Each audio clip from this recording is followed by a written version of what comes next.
What's up, my friends? Welcome into the PHLY Phillies podcast. As always, we broadcast live from the Xfinity Lounge here at the PHLY studios, and we're brought to you by our friends over at Bet365. Whatever the moment, it's never ordinary at Bet365. And TrueMark Financial Credit Union. Head on over to any one of their 24 branch locations or online 24/7 at TrueMark.com /PHLY to get started today. A happy Monday to you, or Monday to you across the Delaware Valley. I don't know if we've sufficiently got our anger out. I was producing the Anthony Gargano show today. Myself and Ethan were doing that in tandem today. And for 2.5 hours, almost close to 3 hours, we sat and kind of vented together. We commiserated about the way that the season ended. And I don't think it's going to end anytime soon. But I do think there can be a bright spot, a bat signal, if you will, in the Philadelphia nighttime sky that could happen over the next 48 or 72 hours. And that's signing Bo Bichette. As we know that the two sides are set to meet today virtually. Apparently, it's the second meeting that these two sides are supposed to have. And while this was a rough weekend for Philadelphia sports fans, while this was an especially rough weekend for our producer, Ethan Hartley, sorry, I had to do it. I think there can be a glimmer of hope, a bright spot in the near future. If the Phillies were to be able to, as they say, land the plane and acquire Bo Bichette. I don't think it happens today. I think the meeting is going to be, it's going to conclude at some point today. They'll probably take some time to consider other offers. I wouldn't be shocked. I don't know firsthand if he has any other offers or any other meetings, I should say, that are on the table. But I do think this is something that will happen later in the week, midweek, if it were to happen. Now, this is where we get into the part of the conversation today that maybe changes things just a little bit. The Chicago Cubs surprised us all this weekend by signing Alex Bregman to a 5-year, $175 million deal, a deal that is worth $35 million per season on AAV average prior to, of course, the deferrals that we saw. And it was something that Ethan and I were talking about earlier last week and earlier in the offseason was the Cubs really needed to decide who they were going to be this offseason. And it turns out they're playing pretty aggressively this offseason. Needed a starting pitcher, acquired Edward Cabrera. Needed to sign a big-time bat and a big-time player to add to your lineup, signed Alex Bregman to a 5-year, $175 million deal. And then we find out that $70 million of those dollars are deferred. We'll talk a little bit more about that in a little bit and why it could mean a little bit of a pause in the Phillies' plans. Now, signing Alex Bregman for the Cubs is not getting Kyle Tucker back, and he's another part of this conversation in just a little bit, but it is a big-time free agent spend and big-time money as well. So we start to understand that the Cubs want to be players this year. Now, do they have to make some trades to stay under the luxury tax? Would they consider trading a Nico Hoerner? Would they consider having a conversation with Ian Happ, seeing if he would be willing to waive his no-trade clause to move somewhere else? Both of those guys on the final year of their deal. Would they trade a Matt Shaw to facilitate trying to save some money? All of those things are going to be in the conversation for the Chicago Cubs over the next couple of days and into the next week. But this isn't a Cubs show. The CHGO Cubs team did an awesome job of breaking down this deal on Saturday night. I watched a majority of it as I was watching the end of the Flyers game and producing the Flyers post-game show. Rolled that right into the Cubs and Packers game. But if you want to watch the breakdown of what it means for the Cubs, I recommend you go and watch the show that CHGO put together.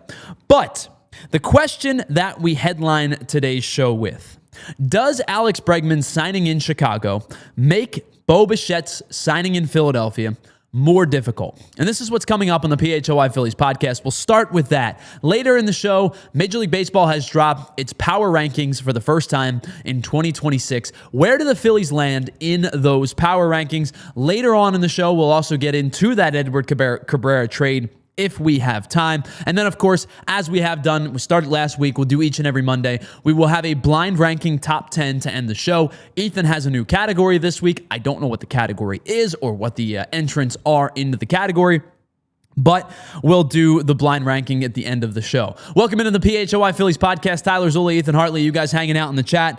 And the question today again, does the Cubs signing Alex Bregman make it more difficult for the Phillies to sign Bo Bichette? And the reason that we asked this question is because I think we venture a guess to say that the Cubs were probably not on the top of everybody's list to sign Alex Bregman. They may have been somewhere in that middle tier, but it sure felt like the Red Sox were going to do everything that they could to re-sign Alex Bregman. And now the ripple effect is that Boston could be a viable option for Bo Bichette when they likely had been targeting Alex Bregman internally to stay this whole time.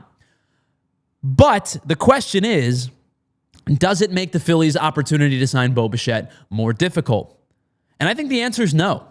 I think the Phillies and Red Sox are playing in two different spheres right now, and the Red Sox internal decision to try to re-sign Alex Bregman is independent of them going out and signing Bo Bichette. I think they're going to be players, no question about it. But I think them 1-1 against the Phillies does not change the outlook of the Phillies having a potential opportunity to sign Bo Bichette. I've stated this whole time, I'm not entirely sure, meaning 100% certain, that the Phillies do sign Bo Bichette. But I don't think Boston being players in this mix changes the outlook all that much, because whoever was going to sign Bo Bichette, whether it was the Phillies or somebody else, was likely going to have to pay in a specific amount of money and a specific amount of years. Now, does Bregman's deal itself change the outlook of Bichette's contract? It certainly could. $175 million is nothing to scoff at. There is a real chance that Bo Bichette finds himself in the $200 million range when this is all said and done. But I think the Red Sox specifically, 1-1 against the Phillies, doesn't change the outlook of the Phillies' chances at signing Bo Bichette. Monetarily, it might, in terms of saying more money, more years. Maybe the Phillies decide they don't want to get into that spot. But I don't think 1-1, the Red Sox are the biggest problem. I will say this, though, before we get back to the Red Sox. I do think there is a looming issue that could become problematic for the Phillies if a certain player does not sign with a certain team. And it was never Alex Bregman. It's Kyle Tucker. If Kyle Tucker does not sign with the Toronto Blue Jays, which has felt like it's gained some steam over the last couple of weeks, it's felt like the Blue Jays, who want to become the preeminent spenders in the American League, to try to rival the Dodgers as a team that took them to 7 games the way that they did last year in the World Series. If the Blue Jays do not sign Kyle Tucker to whatever contract he ends up getting, the Blue Jays are the wrinkle for the Phillies in the Bo Bichette deal. If Kyle Tucker signs elsewhere before Bo Bichette signs, I think there's a very real chance that Bo Bichette is back with the Toronto Blue Jays. If Tucker does not sign before Bichette decides to make a decision, that's where the Phillies remain very much viable and very much in play. So I don't necessarily think 1-1, it's the Boston Red Sox or the problem child in this particular case. I think it's the Toronto Blue Jays and Kyle Tucker's decision that looms large over the rest of the league.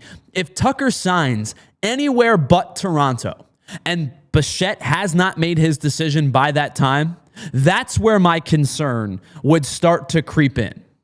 Because I don't think Bregman and the Red Sox, or the Red Sox specifically, have that type of decision-making in terms of external candidates. And there's 2 reasons for that.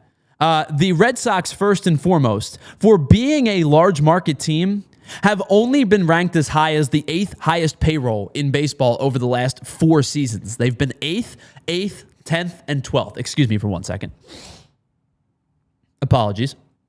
But the bigger reason, and this comes from Alex Bregman of the Boston Globe, he writes that the Red Sox sources have called their post-Bregman plans, quote, creative and open-minded positionally. That doesn't scream a team that's going to be spending $200+ million to land one player. Would Bo Bichette make a ton of sense for the Boston Red Sox? Without question, offensively, Bo Bichette would make a ton of sense for the Red Sox. He hits almost 400 in his career at Fenway Park. His OPS at Fenway Park in almost 40 games is over 900. It would make so much sense offensively for Bo Bichette to be a member of the Phillies.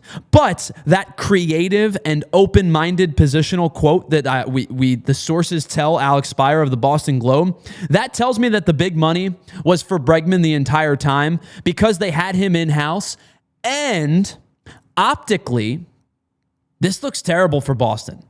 They move Rafi Devers in what ended up being a salary dump situation. They really didn't get much back for him. Now, if the pitching that they acquired can become what they expect, namely Kyle Harrison, you start to recoup a little bit of it. But it really wasn't that much of a huge swing trade for the Red Sox, and really what it came down to was a salary dump because San Francisco took on almost all of that money in exchange.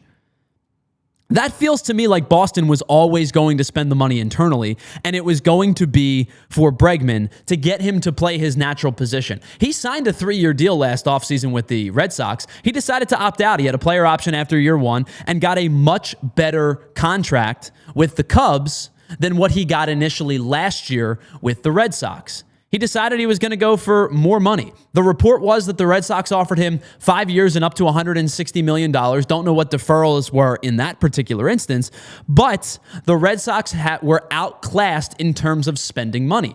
I don't necessarily know if they're going to go out and spend $200 million on Bo Bichette the way that a team like the Phillies would consider if they're just going to go for broke. The way that the Dodgers, I don't think the Dodgers are signing Bichette, but you get my point. The Dodgers just have decided that they're going to do. The way that the Mets may do. The way that the Toronto Blue Jays are seemingly going to do. The second part kind of plays in part with the first one in that the Red Sox have spent $0 this offseason. They are the only team in Major League Baseball that has not signed a single Major League free agent this offseason. And you want to pair that with what June Lee on Twitter pointed out yesterday, that on the night, and this is from June Lee directly, on the night where the Red Sox got outbid for Alex Bregman, a reminder that the Red Sox have the 5th most expensive ticket in MLB and rank 23rd in how much of the revenue that they spend on players. Just 42.1% of their ticket revenue is spent on players' salary. Only the Milwaukee Brewers, Cleveland Guardians, Pittsburgh Pirates, Tampa Bay Rays, Chicago White Sox, and Miami Marlins, and then the Chicago Cubs, who are becoming big-time money spenders for the first time, are below them. But every other team that we made mention, even the teams that are good despite being mid and small market teams, they're all mid and small market teams. The Brewers win in spite of their spending. The Guardians win in spite of their lack of offense outside of Jose Ramirez. They are a very crafty, singles-laden team who don't spend a lot of money. Pittsburgh, the Rays, the White Sox, and the Marlins notoriously don't spend any money. And the Red Sox are among them in terms of revenue versus how much they spend on player spending. So all of this is to say, I really don't think the Red Sox are the biggest difference maker between the Phillies and a potential Bo Bichette signing. My worry would stem from if Tucker ends up signing elsewhere and he is not a member of the Toronto Blue Jays, because then even though I know the Blue Jays have seemingly wanted to pivot to Ernie Clement and pivot to Andres Gimenez at second, but Clement specifically, even though we know that Bo Bichette is not a shortstop any longer, the bat certainly still is viable. No matter where you want to play him, the bat is certainly still viable. So I think the biggest issue would be a potential snag in a Blue Jays Tucker deal that happened earlier than when the Phillies and Bichette could potentially come to a free agency deal. Now, it doesn't mean that other teams won't be invested, but I don't think the Red Sox 1-to-1 versus the Phillies are as big of a threat as we initially thought when they did not re-sign Alex Bregman. Now, I want to welcome our second member of today's program into our show, our producer, our co-host, that is Ethan Hartley. And Ethan, I'm sorry I had to take the Oregon pot shot early because my football team was disaster this year. But specifically with Bregman and the Red Sox, what was your initial reaction when Bregman signed in Chicago?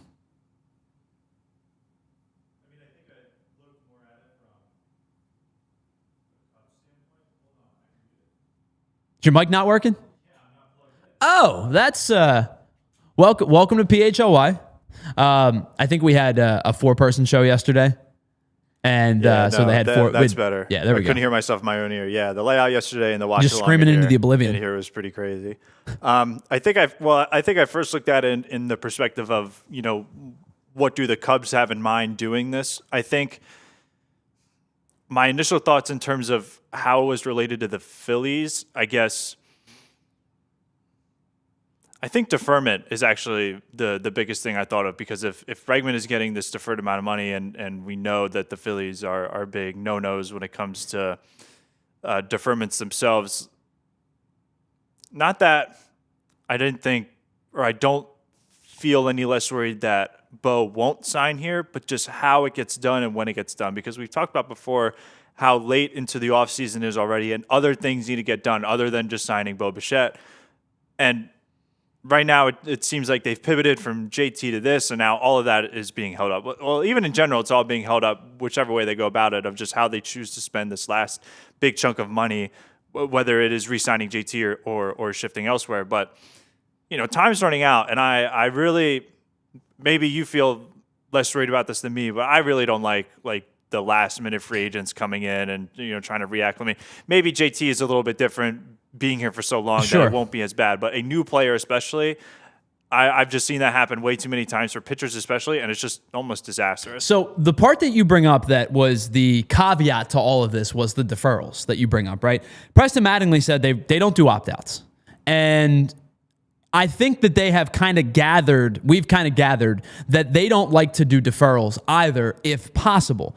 If a team offers more total money with a deferred portion of it, that is one thing that absolutely could hurt the Phillies' chances in this mix, unless they're willing to get involved in the deferral game.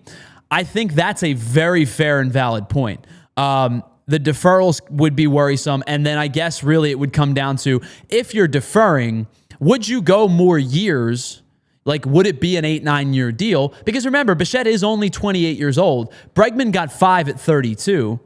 There is a chance that Bichette could get an 8-year deal, right? And it could be 8 for, 200. Pick a number, right? Just pick a large scale number.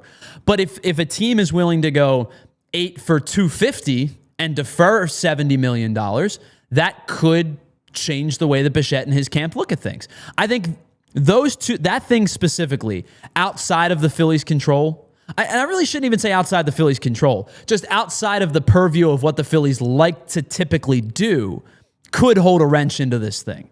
If the difference between the Phillies getting Bo Bichette and not is deferred money, this city's going to have a meltdown. I feel like this almost falls on, similar to with NIL, and how some institutions didn't really care to get their hands in the pot as quickly as others, and we've seen it completely fall apart. I mean, Temple, as a student and an employee there right now, I saw this firsthand play out, where it was like they didn't really care to get an NIL, and the world just moves with deferrals at this point. The league just moves with deferrals. It's a thing that works, and we've already seen the Dodgers win back-to-back titles, deferring humongous amounts of money to future years, and it's going to work out for them. I mean, I don't think anyone's really concerned that they won't be able to recoup that money and still maintain a quality baseball team that can win games. And even if they don't, they still have whatever this dynasty run is right now. So it seems like a win-win in all situations. So it seems very old school to just be like, no, we're not doing that at that point. So deferred money contracts, Spotrac, who again doesn't have everything, but I trust them pretty implicitly, has 24 major league contracts with deferred money since the 2012 season. Of that time frame, current LA Dodgers, Edwin Diaz, Teoscar Hernandez, Tommy Edman, Will Smith, Freddie Freeman, Blake Snell, Mookie Betts, Shohei Ohtani. That is a third of what Spotrac has listed. Are we not on board yet? We've watched back-to-back World Series wins. Come on. Do you know, percentage-wise, a lot of times deferments come in, the 20 to 30-ish range. Shohei Ohtani's deferred payments is 97.1%. And he will be paid on December 9th, every December 9th, until 2043. And it's a lot too, by the way. It's not just like a pittance. It's not like $5 million, right? It's not a Bobby Bonilla day. It's a lot of money. If the Phillies don't get into the deferred game, I'm okay with it. If it's like, if you lose out on Bichette because another team offered him more years or more money, 1-to-1, I can live with it to a point. If you lose out because of deferrals, I think a lot of people are going to be really frustrated. I wonder what players feel at this point about deferrals, or like what exactly went into like Shohei's perspective of like, yeah, I'm cool with just stretching out this money as long as possible. Yeah. Because like obviously it makes sense. I think everyone would love to, make $1 million every year and not do like one single ounce of work. But now it's only starting with LA. So I'm just curious what the players have bought into. Yeah, like Futz brings up a good point. Says, my toddler will have graduated high school before Shohei stops getting paid. 2043, my son will be, he will be 19. So he'll have also graduated high school by then. My child will be 19 when Shohei Ohtani stops getting paid. That's crazy to me. That is... For context, my child is 14 months old right now. He will be 19 years old when Shohei Ohtani stops being paid by the Dodgers. All right, let's take a break. On the other side, we still got a lot to get to. Power rankings have come out by MLB.com. And where do you think the Phillies land? No surprise they're in the top 10, but where in the top 10? We'll break it all down coming up next. The Edward Cabrera trade with the Cubs that we didn't get a chance to talk about, and then our blind ranking Mondays to wrap up today's show. We'll see what Ethan has cooked up. It's the PHLY Phillies podcast. We broadcast live from the Xfinity Lounge, and we'll be right back after this. New year, new you, right? That's what they always say. And if you're thinking about that with your finances and you've been waiting to take an advantage of a great offer to boost your savings, that's where our friends at TrueMark Financial come into play. They are offering a limited 5-month certificate at 4.25% APY. And with a minimum deposit of just $500, it's super easy to get started. So whether you're thinking about a special goal, whether that's a vacation, or, maybe popping that question to a special somebody, or you're just thinking about your emergency fund or want smart ways to make sure that your money works just a little bit harder, this certificate is a great option. You can open your certificate today at TrueMark.com or by visiting any one of their 24 branch locations. Annual percentage yield is accurate as of 12/15/25 and is subject to change. Certificate requires a minimum deposit of $500. Federally insured by the NCUA. Visit TrueMark.com for full details. Again, visit TrueMark.com for full details today. Whatever the moment, it's never ordinary with our friends over at Bet365. You find out why 90 million users worldwide have teamed up with Bet365 because they are the live in-game betting pioneers. You can get in on constantly changing lines, and you can live stream 780,000 different events each and every year across 78 different sporting platforms. They offer awesome early payout across the NHL. If your team goes up by 3 goals at any point, your bet is going to be marked as a winner. And how about this? Right now, new users who sign up with Bet365, use that promo code on the bottom of the screen there, PHLY365, deposit $10, place a bet for just $5, and you'll get $200 back in bonus bets, whether your bet wins or loses. You can use that bonus bet money on spreads, totals, player props, futures, and a heck of a lot more. You find out why it's never ordinary with our friends over at Bet365. You must be 21 and physically located in PA. If you or someone you know has a gambling problem and wants help, please call. All right, welcome back to the PHLY Phillies podcast. Tyler Zula, Ethan Hartley, you guys hanging out in the chat. Thanks so much for being here. To address a couple of points in the chat before we get to our power rankings segment. Futz, the question is, when is a GM going to trade a bunch of picks in the next decade because they won't have to deal with it? Well, if you're referring to baseball drafts specifically, you can't. With the exception of competitive balance picks. You can move competitive balance picks, but you can't trade your amateur draft picks. So like drafting high school players, drafting college players. It's a unique situation that is really only in Major League Baseball of the Big Four. But you can't trade your draft picks if they're not competitive balance picks. And not every team gets competitive balance picks. If you spend a bunch of money, you don't get comp balance picks. So it's the teams that get rev share and things like that. So think about teams with competitive balance picks. You would think about the Marlins, the White Sox, the A's, the Guardians, those types of teams like that shed salary they're the ones that routinely have competitive balance picks. You can't trade a regular round pick. There's been talks about it. I wouldn't be shocked, Ethan, if it happens eventually. But obviously you can't do it right now. But it's just a rare circumstance where when you go to the draft, you're not drafting every player available. Like, it's North American high school and college players. So like when you sign a player as a international free agent, whether it be from Central and South America, whether it be from Asia or from Europe, you sign those players differently than you would the draft. Whereas like if you think about the NBA draft, you could draft a guy from FC Barcelona's basketball squad or from a team in Asia or whatever it may be. The NFL obviously is it's almost exclusively comprised of college players. You see a very rare instance here and there where a NFL pathway player like Jordan Mailata gets a chance and shines. But for the most part, MLB is so unique in the situation where most of the players that, or a lot of the players that construct an organization aren't acquired via the draft. They're acquired via international signing and free agent signing. So I think that's the big reason as to why you can't trade draft picks, is because you have so many players in your organization that you can like tangibly move and you would have a name attached to it, whether it's 17-year-old rookie ball player or a guy on the cusp of the major leagues. You have 96 players in your organization, I think, that you have now that it's 26-man rosters. I think you can have up to like 96 guys in your organization, 93, 96, something in that range. It's a really unique situation where you aren't able to trade players. I do think that, or trade draft picks. I do think that it comes eventually, but obviously not right now. My only thought was, because I didn't know that either. I've always noticed that when trades happen, there's never draft picks in them. So I kind of thought that something happened along those lines. I would wonder if it to the health of minor league teams themselves as businesses, if front offices are just like, whatever, we'll shove God knows how many picks for whatever way, and then like suddenly your single A team can't field a roster. Field a team, unless you're signing, somebody who didn't get drafted, right? Yeah, I mean you're really stretching it thin, and I guess if you really tried, like you can get the bare minimum out there, but again, like just for the health of like those separate entities as businesses themselves, because there are ordinary people working jobs and ticketing, marketing, like all this different stuff, like there is kind of a whole ecosystem to it where I wonder, I mean, maybe that's just, I think that I would say that's a much smaller reason, but that was just my initial thought in that.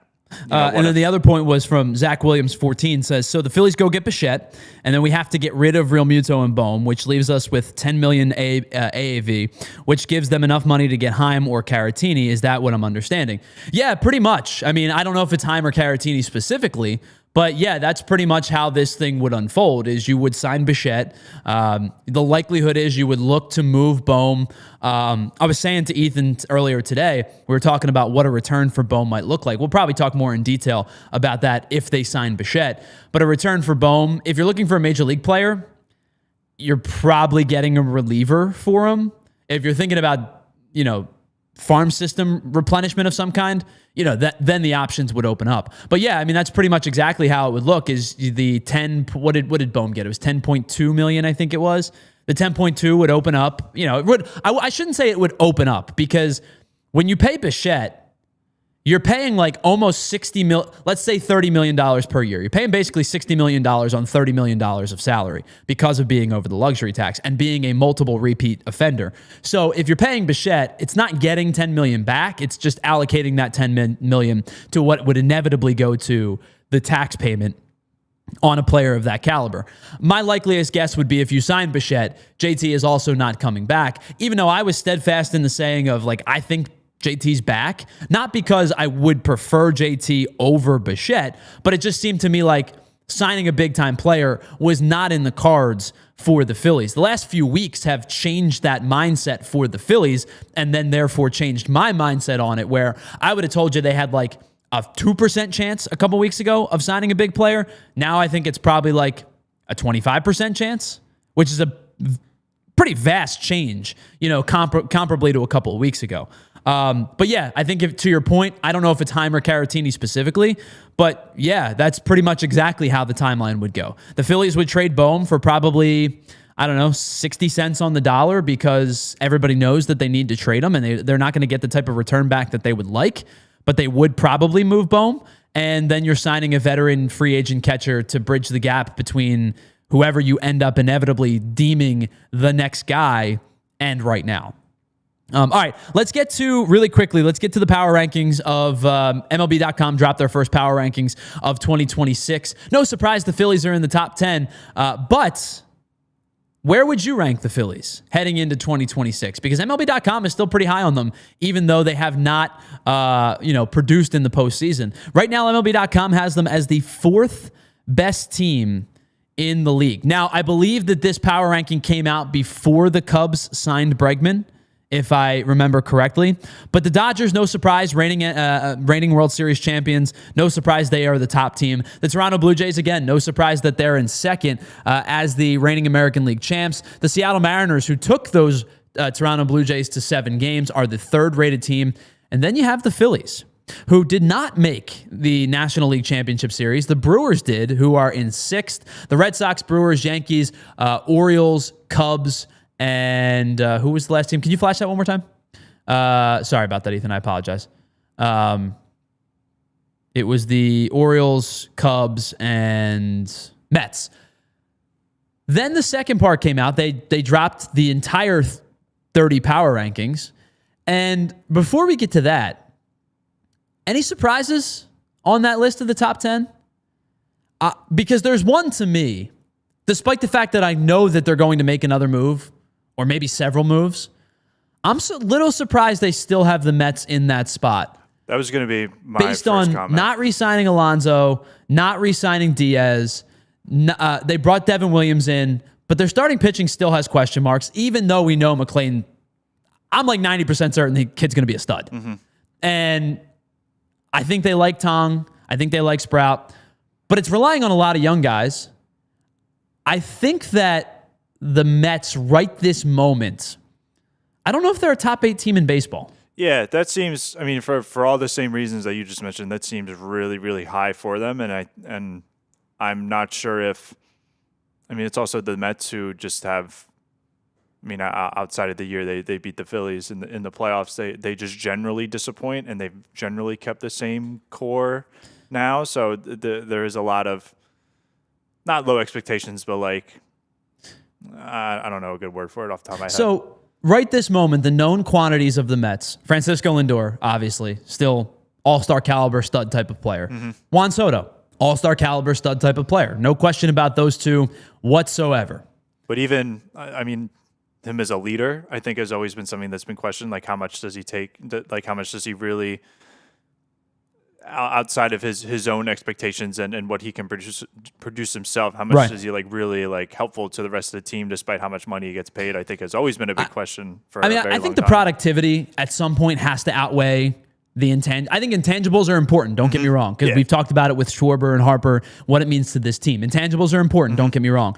But I do think the productivity of, like, this dude, all he does, like, he hit 40 home runs last year, stole more bags than ever before, despite having one of the slowest foot speeds, like sprint speeds in baseball, because he's become such a quality base stealer and base runner. Like, there's no question about it to me. He's still one of the elite level players in the game. But you look around the rest of the lineup, right this moment, who's playing first base? I don't know the answer to that question. They've acquired Marcus Semien, who is going to play every day and still be a stalwart defensively, but you gave up Brandon Nimmo offensively in order to acquire Marcus Semien. I like Francisco Alvarez more than most, but he only caught 76 games last year in what was kind of a up and down season for him. Is he a 130-game catcher? I don't know the answer to that question. Is Mark Vientos a 150 type of game first third baseman? He hit 17 home runs last year, but he hit 233. A lot of question marks for that Mets team at this current juncture. 8 seems a little bit high.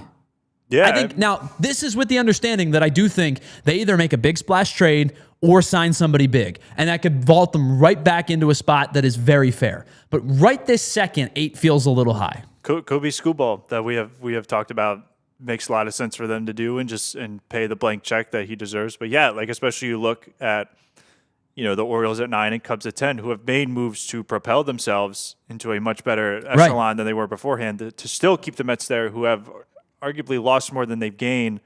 Just, I don't know. That doesn't make a lot of sense to me. So we talked about Vientos at third. Does Vientos play first and Beatty plays third? Could be the. And by the way, I like them acquiring Jorge Polanco. The bat is a good move. I think that's a good move by them. I just I look at their pitching staff right now, and with Senga being still a question mark in terms of does he return to form? I don't know. Minaya, are you going to get a 2024 Minaya? Or are you getting a 2025 Minaya? Clay Holmes looked good for a while. I think you could tell the innings were starting to catch up to him a little bit. David Peterson's a legit, probably I think he's a really good 2, 3 on a good team, but he's a very good starter. Even though his ERA got inflated a little bit at the end of the season, I think he's got really good stuff. McLean's going to be nasty. There's no question about it. He's the top of the line ace type of guy. But right this second, I look at their starting rotation, and I'm not entirely sure. I have less question marks, I guess, than I did last offseason because they have McLean, and Tong is probably going to be there at some point. But I still have quite a few question marks. Because last year, I didn't question Senga when he was going to return. I just expected him to be good. I do have a lot of question marks about their starting rotation and the team heading into 2026. Yeah, we touched on it before, just a complete lack of an experience. I mean, if they made the playoffs, you could be looking at a 3 mix of rookies as your starting pitchers, and that doesn't work to go far, but there is a lot of growth and upside to be said. I mean, maybe they're just relying on that a little more than what we would expect, but I mean, overall, yeah, it is very confusing. If I asked you right now, who do you think has a better chance of being the Phillies' biggest issue in the National League East in 26? Is it the Braves or is it the Mets? That's really hard. Now, before anything else happens. That's really hard because I feel like the Braves always raise their own expectations, whereas, right now, I look at I would say both rosters are, fairly equal enough, but one always raises the bar than the other. Are you expecting a bounce back 2026 from the Braves? In general, to some capacity. And I think you have to, right? Of course. And they have a phenomenal farm system that, some guy out of nowhere always just makes a big impact. It's hard to account for something like that, where I think, the Mets, it's more, you kind of know what you're expecting and you're not, Well, and the amount of manpower and time they missed to injury last year, I don't think you could be that injured again. They lost really a ton of guys, throughout the season. I think the Braves are going to bounce back. I do think the Braves are going to be much better than they were last year. I'm not saying the Mets are going to be bad. I think the Mets are going to be a quality team, and especially if they go out and make another big move like we expect, I think the Mets are going to be a very quality team. But I think right this moment, if you said, Tyler, who's a bigger threat to the Phillies in the East, the Braves or the Mets, I almost think and I'm playing hypothetical here because I don't know until we see it on the field, I almost think it might be the Braves. Yeah, I'm more so in that boat, more confidently in that boat than I think you are. But I don't know. When I watch the Mets, the way they attempt to acquire their run for a championship, to me, is just much less sustainable than how the Braves have done it in terms of homegrown talent or trading for guys at a lower expectation, and then they excel that way. And to me, every year, I just feel like I go in and it's like I have no idea what to expect. The bar is just always raised with certain players when it comes to their floor. Whereas the Braves, I feel like I know what I'm expecting, and it's just a matter of if what that core is better than what the Phillies have. And I really don't know at this point. I think maybe now with the starting rotation and a lot of good prospects, there might be a little more to see later down the line and how they develop, but. I don't know. The Braves are always just kind of like the sneaky under the bar team, whereas the Mets kind of are always just there, and you can kind of see and know it. There are no surprises. So obviously, Braves' big move so far this offseason, they signed Robert Suarez. Their bullpen, if you're not beating them after 7, you're not beating them. Yep. Because you go Suarez, Iglesias, whoever you want to go, 8, 9. You're not beating them if you're not beating them after 8. I think. Obviously, you missed a lot of time. Sale missed time. Schwellenbach missed time. Lopez made 1 start last year. they asked a lot from young guys who probably weren't quite ready just yet. Obviously, you missed AJ Smith-Shawver. He's going to probably miss a bulk of the beginning of the season with Tommy John. Could see him at the end of the season based on he had surgery in June. You might be able to see him towards the end of the season. But they had so much manpower missed to injury last year. I do think they're going to bounce back. I think it's going to be them and the Phillies down the stretch for the division. Let's pause on the other side. We'll get to the whole 30 list. No surprises at the bottom, right? Rockies, White Sox, those types of teams. Couple of surprises, though, I do want to get to in terms of who we think's a little low, who we think's a little high, and then we'll get into the blind ranking segment at the end of the show. It's the PHLY Phillies podcast. We broadcast live from the Xfinity Lounge. We'll be right back after this. All right, so you found your special someone, that person that you want to spend the rest of your life with. Now you know what the next question is. Well, before you even pop that question, you're going to have a million different questions about the perfect ring for your partner. That's where our friends at Bucci Jewelry and Design come into play, because you don't know, or maybe you don't know what the 5 C's are, how much money you're able to spend, what your budget is going to get you. It is a stressful experience. I've been there. That's why working with our friends Joe and Michelle at Bucci Jewelry and Design has been a game changer. They make the process seamless. They make you feel like family. You're not just a customer to them. You are one of one. They actually listen to you. They help you figure out what your partner is going to love, and then their team designs something completely custom right there in-house. There's no pressure. There's no pushy sales vibes. It's just good people who love what they do and do what they love. So next time you need that perfect piece, go see Joe and Michelle at Bucci's Jewelry and Design. 30 plus years in the game, voted Philly's #1 jeweler year after year. Over 1,000 5-star reviews. You can check them out at BucciJewelers.com and tell them that we here at PHLY sent you. All right, with the winter months in full swing, you know that means we have an incredible slate of sports across a bunch of different platforms, whether it be pro football playoffs about to start, college football playoff in full swing, and how about this, pro hockey, pro hoops, and college hoops, all right there for your watching enjoyment. And if you call yourself a sports fan, you have to get Xfinity. There's no lagging, no buffering, no switching between apps. It's just the best sporting destination where you can find all of the best games and your favorite teams all in one place. It's the perfect fan flex where you get all of that action right there in your living room. And with crystal clear optics, enhanced sound with 4K, it's going to feel like you're at the arena or at the stadium anyway, and you don't have to worry about battling traffic and paying for tickets. And sometimes you can have up to 4 games going at once with the quad box, because why not? You can. And on top of that, you get real-time notifications and live stats right there on your TV. So next game day, make sure that big fan in your life isn't a big fail. Tell them to learn more at Xfinity.com. Xfinity, imagine that. Welcome back to the PHLY Phillies podcast. Tyler Zulli, Ethan Hartley, you guys hanging out in the chat. Let's continue this conversation about the power rankings, because Ethan, you did an awesome job of putting this graphic together, and I don't want it to go to waste. Let's take a look at the all MLB power rankings, all 30 teams across Major League Baseball. Again, no surprises. Rockies, Angels, Nationals. I do think there's a very realistic chance the Cardinals might be the worst team in baseball this year. They're going to be dreadfully bad if they don't get productivity from some of, we've talked about Jordan Walker and some of these guys that need to step up. If they don't get productivity from some of their young, they're not prospects anymore. They're young talent. The Cardinals might really, really stink.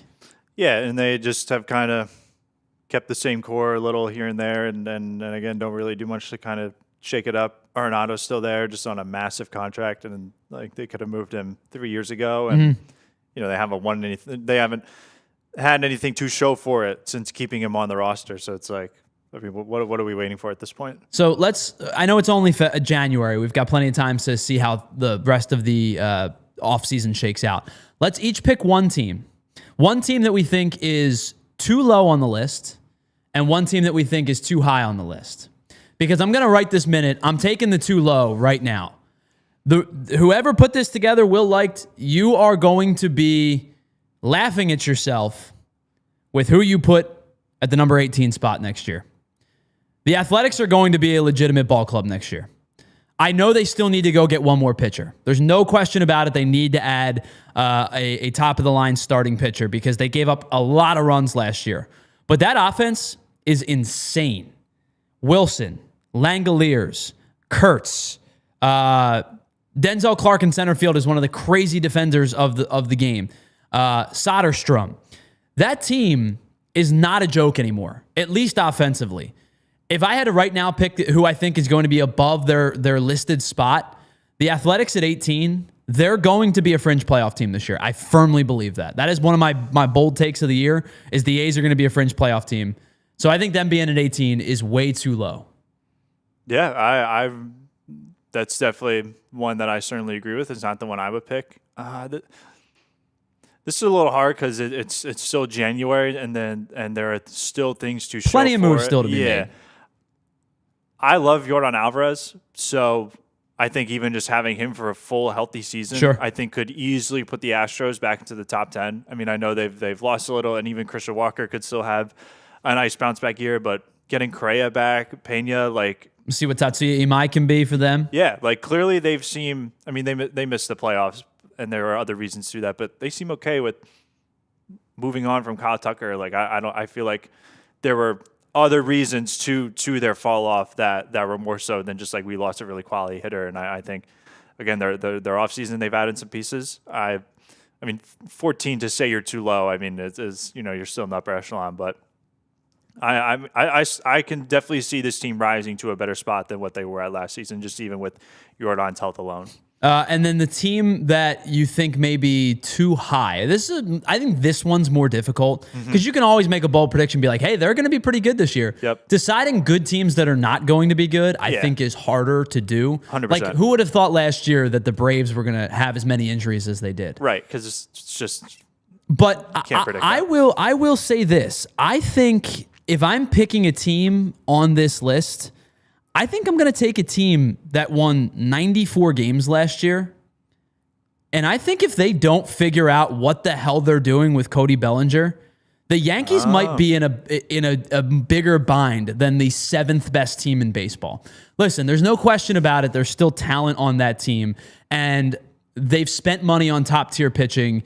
Max Fried was awesome last year. Carlos Rodon has had 2 good seasons since his really difficult first season with the Yankees.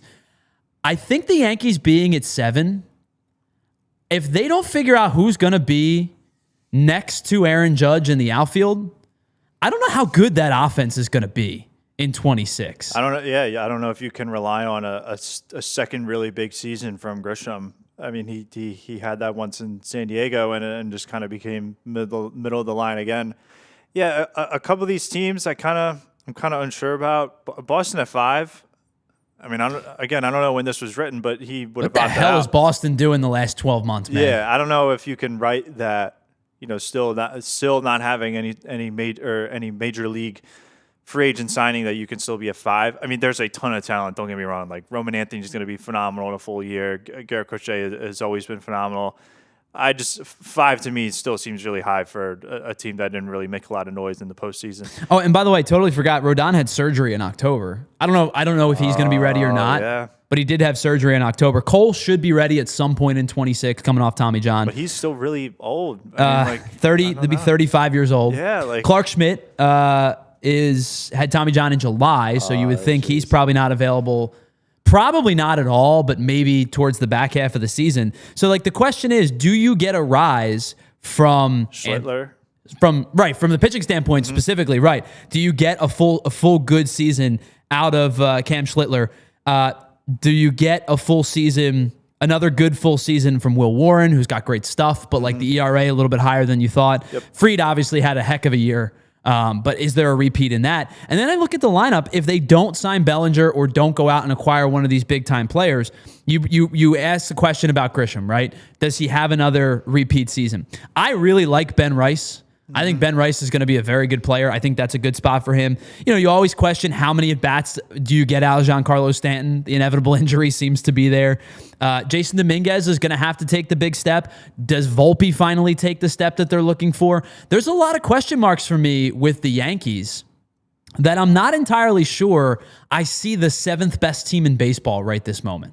Yeah, and again, above teams that have made moves to this point, it's very substantial moves. Like Pete Alonso was a huge signing for the Orioles, sure. and could obviously be incredibly impactful. I don't know. I get its power rankings, and people see things differently, and there is, I guess there is bias to some of it that, there are expectations still to be fulfilled. Again, players that have not signed, if you hear rumors or believe they're going to sign here or there, it's hard to kind of discredit that from your own writing. So I get that, but I think it's a good list overall in terms of where teams are there's ranked. not much I have like a net, like we're talking about being like, hey, they're ranked 18th and the top 14 get playoff spots. Like move them up a couple spots. Like are the Yankees the 10th best team or are they the 7th? It's not a bad list overall. I think it's just kind of us making conversation in the offseason.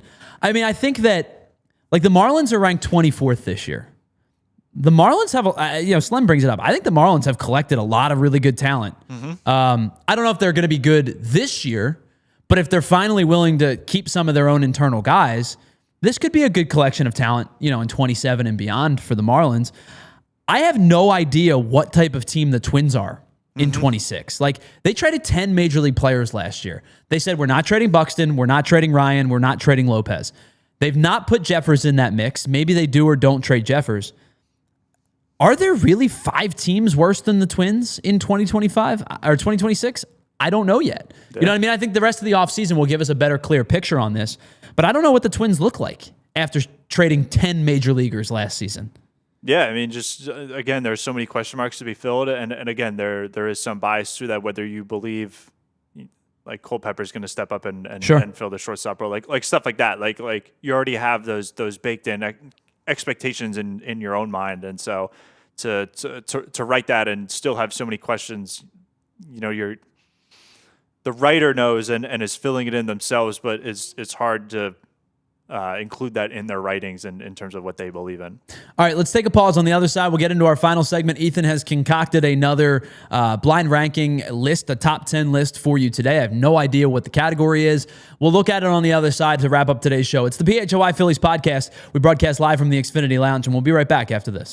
Guys, let's be honest for a second. You get into your 30s, things start to get a little bit more difficult. Your workouts become harder. Your recovery time seems to take more time. So you start to do Google searches and figure out what's going on. Is it just because I'm getting older? And what keeps coming up? Well, potentially low T. And doctors, they act like TRT. It's no big deal. Just $3,000 for the rest of your life to shut down your natural production of testosterone forever. So if you want to head into the new year, turn back the clocks and make things easier for your body the natural way, that's where our friends at Mars Men come into play. They give you the same benefits of optimized testosterone, the energy, the strength, the focus, without shutting your body down. It's real natural ingredients, and it's like hitting the reset button on your body and your hormone factory instead of shutting it down entirely. So for a limited time, if you're interested, our listeners right now get 50% off for life, plus free shipping and 3 free gifts at mengotomars.com. It's a perfect way to kick off the new year strong. Again, mengotomars.com for 50% off and 3 free gifts when you check out. One of your starting pitchers pinch hitting in a big spot? Of course you don't. It's not worth the risk,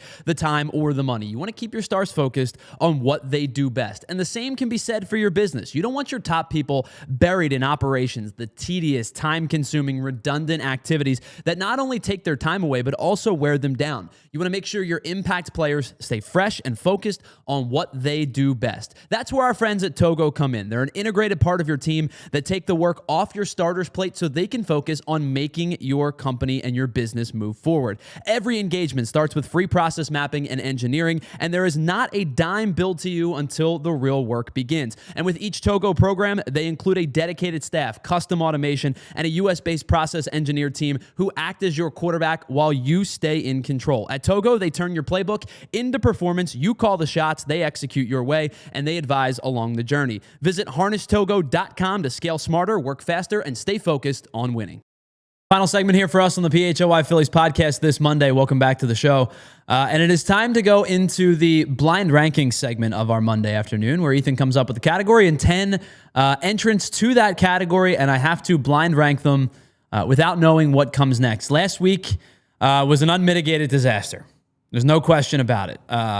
If I could do it all over again, I would have changed that list pretty drastically from what I did. But let's get into our blind ranking segment of the show. And Ethan, what have you gotten for? What do you have for us today? So just as I'm starting to build it right now, today I chose to do minor league baseball team names. Oh, I love that. I gave you a pretty hard gauntlet for this. I start when my search. I basically picked what I thought were the 10 best. So, okay. So it's not like I'm going to give you one dud of like the not that the Iron. You're not Pigs getting like a Yankees. The team name's like just the Yankees, right? Like the Iowa Cubs, for example. Yeah. Gotcha. Yeah. Just trying to multitask right now, but yeah, it'll be 10 of the more tougher ones that people generally believe that people enjoy much more than not. So the first one is the Rocket City Trash Pandas. Oh, you started with my absolute favorite minor league team name of all time. No. I'm going to go from 1 week where I went blind rankings and saved number one to last and regretted it, to I'm going to use number one right away.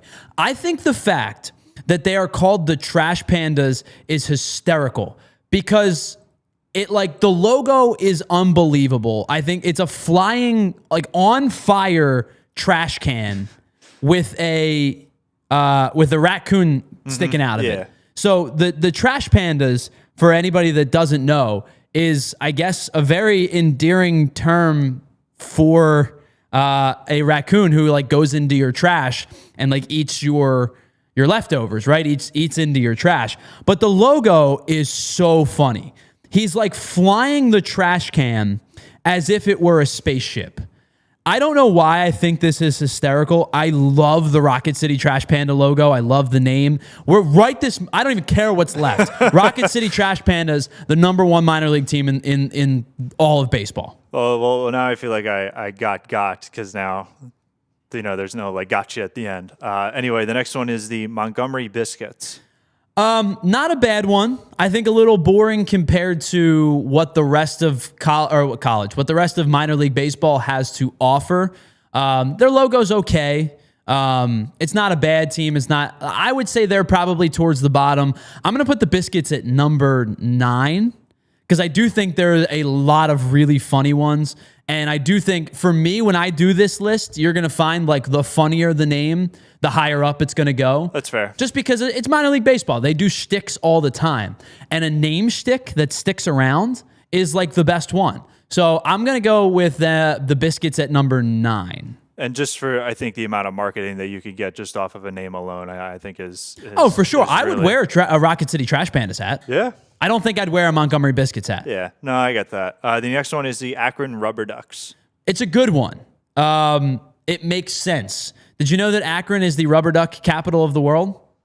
I did after I found out why they were the Rubber Ducks. Yeah, so they used to be, they were not the Rubber Ducks up until a few years ago. I want to say it's probably like 5 years ago now at this point. They used to be the Akron Arrows up until it's actually almost over a decade now. They were the Akron Arrows, which is a fine team name. But the Akron Rubber Ducks is a appropriate team name for a city that is known as the rubber duck capital of the world. I think it's a good one. I don't think it's great, but I think it's good. I'm going to put the Akron Rubber Ducks at number 4 on this list. The next one, sorry, the thing is in the way. The Hartford Yard Goats. Hartford Yard Goats are an elite follow on Twitter. They are, I think it's a great name. They are the Rockies AA affiliate, I believe. I am going to put that one pretty high up on the list. I just think it's a hysterical name. Again, you get a good name, you've got me locked in. I am going to put the Yard Goats pretty high. I also think the logo's funny where, like, the goat is gnawing on the bat. Yeah. I am going to put the Hartford Yard Goats pretty high. I think I'm going to have them at number 3 on this list. Cool. Yeah, I still think there's one better that I'm saving out for. Oh, okay. And I don't know if you put them on the list or not, but there's one better that I'm saving out for. So I'm going to put the Yard Goats at number 3 ahead of the Rubber Ducks. I did put a throwback one on as well. But okay. That comes a little bit later. This one's also a really good one. The Richmond Flying Squirrels. Oh, I'd put them ahead of the Rubber Ducks. I should have put them. Richmond Flying Squirrels is a good one. I think I'm going to put the Flying Squirrels I'm going to put them at 5 because I think if I could do it again, I'd put them ahead of the Rubber Ducks. I think I'm going to go with the Richmond Flying Squirrels at number 5 because I think that's a top 4 name. Now, their logo is legitimately a squirrel that looks like it's like trying to be Superman. But I think it's a super comical logo. I'm going to put them at number 5. Yeah, I believe they are the Giants minor league affiliate, or at least they used to be. I'm actually not super sure. They are the AA affiliate of the Giants, yes. The next one, this is the throwback one. So they are currently the Eugene Emeralds, but Okay. I picked the name, an old name I guess they used to have, the Eugene Exploding Whales. What now? I guess that I am pretty sure, unless I got on the internet, but The Eugene Exploding Whales? yeah, There's no way that's a real team. yeah. Here's a story. Here's their merch. Maybe this is a rebrand, Bro. This is the current. whale has a stick of dynamite. That's pretty good. What is this? This must be new. I don't know. Well, Oh, okay. It's an alternate identity. It's like when teams go for like a segment or something. you can buy underwear. Oh, so apparently the lore behind this is back in 1970, a 45-foot long, 8-ton sperm whale washed along the shores of a city in Florence, Oregon. Yep. The state's highway division had jurisdiction over the beach at the time, and after consulting with the U.S. Navy, they decided to remove the whale from the beach with dynamite. That is hilarious. I love that. The hope was that the explosion would result in small pieces for animals to consume. Instead, the result went down in the history books. They suited up as the Exploding Whales 6 times during their inaugural 2023 season. This lore is unreal. Wow. I had a team that I was going to put it to, but I think this might go at 2. I think I'm going to go Exploding Whales at number 2, even though I know that there's a team that should go there based on that's their permanent name.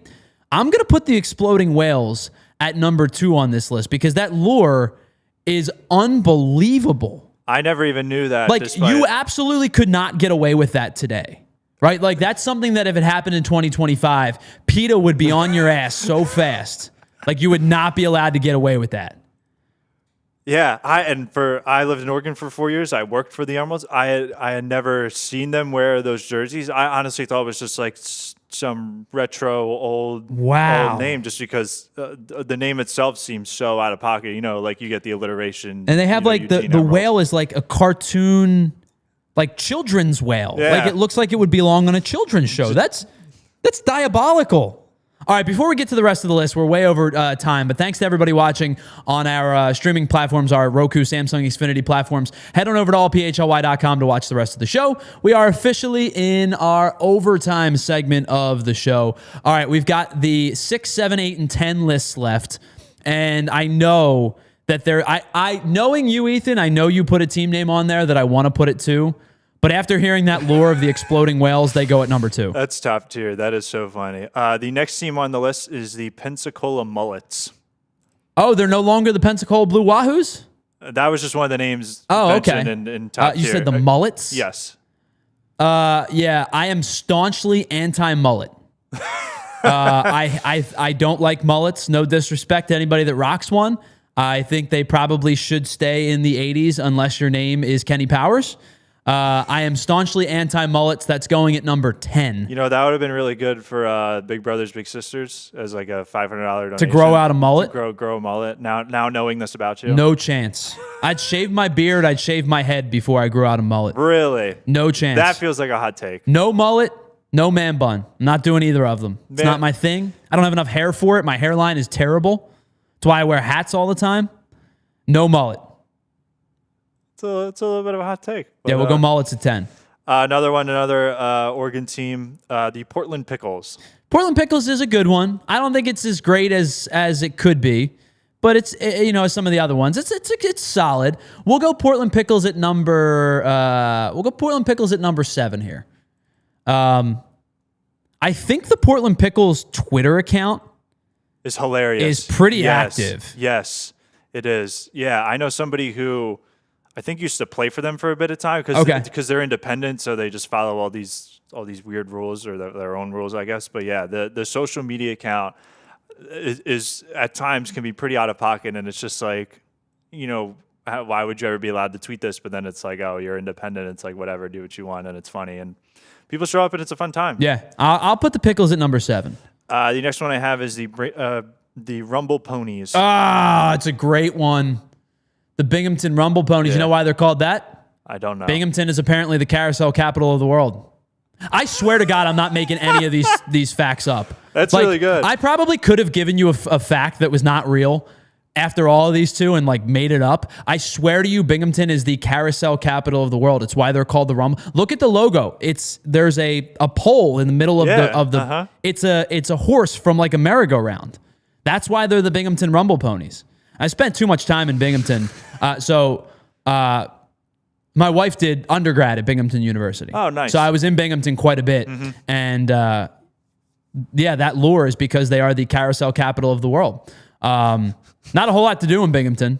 It's pretty you could pass through that town, but I spent a lot of time there in my undergrad when my wife and I were dating. You never went on a carousel? We did not. I can say we did not. It's a great name. The problem is, if you've got one more hanging around that I think you do, I think that one's better. I don't. I'll give you a little hint. I don't think so. All right, can I ask one question? Okay. Do you have the Jacksonville Jumbo Shrimp still left on this list? No. Okay, then the Binghamton Rumble Ponies are number 6. Because the Jumbo Shrimp was the one that I think is hysterical. And that would have been on the list. So I'll put the Binghamton Rumble Ponies at number 6. Even though I would have moved both the Flying Squirrels and the Rumble Ponies over the Rubber Ducks if I could do this again. But I'm really happy with my top 3. I'll go with the Rumble Ponies at number 6. The last one is the Greensboro Grasshoppers. Yeah, that's fine at 8. Nothing spectacular about it. Better than Biscuits and Mullets. I don't think better than any of the other team names. I can live with the Greensboro Grasshoppers being at 8. Trash Panda is unequivocally, in my mind, the best minor league team name in all of minor league baseball. I gotta keep in mind to save the better ones for later. I would have absolutely moved everybody up until you gave me a team name that I didn't know existed in the Exploding Whales. That goes to number 2. But I'm actually, unlike last week where I would have made like 7 changes, I would have moved the Rubber Ducks to 6, moved the Flying Ponies and the Flying Squirrels and Rumble Ponies up 1, and I think I would have lived with it. I think I would have been entirely okay with that list. I'm actually pretty cool with this list. Yeah, I think overall, what would you change? If you have the foresight of all of them in the 10. Where would you go with it? Trash Pandas is probably one for me. I think now learning the lore of the Exploding Whales, I think I put that one at 2 as well. Pickles I'd put higher. I think that's a little more personal sentiment. Living in Oregon, Flying Squirrels I think I'd put higher. I think super quick off rip. I think Trash Pandas, Exploding Whales, probably Flying Squirrels, Yard Goats, Pickles, Rumble Ponies, Grasshoppers, Mullets, Biscuits probably. Yeah, Biscuits is kind of bland compared to the rest of the group. Yeah. But I'm just so staunchly anti-mullet that they go last. That's fair. No, I get it. But yeah, unlike last week, I'm pretty cool with this list. All right, that's going to wrap up today's PHLY Phillies podcast. Ethan, thank you for that, as always. We do a blind ranking at the end of every Monday show from here until the beginning of the season. Big thanks to everybody who hung out in the chat with us. It was a very lively chat this afternoon. Big thanks for everybody that just stayed and watched. I appreciate that as well. And if you're listening on any of our podcast platforms after the show, thank you as well for being a part of today's show. Big thanks to Ethan Hartley for producing and co-hosting today's show. We'll be back on Wednesday. As of right now, we'll be back on Wednesday at noon. Obviously, if Bo Bichette news breaks between now and then, we'll be live with you for a breaking news emergency pod. If that happens, Ethan and I will be with you sooner than that. But as of right now, we will be back at noon on Wednesday. Stick around. The PHLY Eagle Show. Change of time today for the Eagle Show. They're doing locker room clear out day, so they're going to go at 5 o'clock today for the PHLY Eagle Show. And then the PHLY Flyers pregame show at 6:30, the Sixers pregame show at 7 o'clock, and then each of those teams will have postgame 10 minutes after the conclusion of their game. We'll be back on Wednesday for the next edition of the PHLY Phillies podcast, and we'll talk to you then on Wednesday. See you. We all silly like the mayor.